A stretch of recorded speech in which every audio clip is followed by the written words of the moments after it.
گویا ازبکستان و آمریکایی ها به یک توافق رسیدند که طیارات افغانستان که در خاک ازبکستان است را برای ازبکستانی ها تسلیم میکنند. دیگه همو اعلامیه وزارت دفاع ملی امارت اسلامی را شاید شما شنیده باشید در این قسمت و نظر ما هم این هست که آمریکایی ها از دریا آب نبخشند برای کسی دیگه. این طیارات مربوط افغانستان است و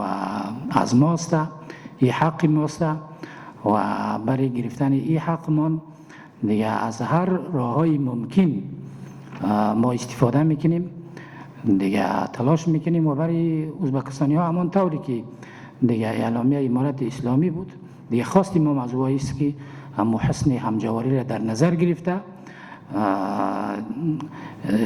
چنین یک کاری را اونا قبول نکنند که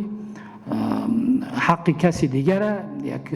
زورمند برای از او بخشش بکنه. دیگه طیارات افغانستان مربوط افغانستان است، حق افغانستان است و حق ماست و این جواب برای ما قابل قبول نیست که کسی دیگری ایره برای کسی دیگر تسلیم بکنه. درست است که کسایی بودن از افغانای ما که خودی از او خیانت کردن و این طیارات ما را به خارج از کشورمون انتقال دادن و بردن، دیگه او خیانتشون مربوطی از او میشه. اما این در گرفتن از ما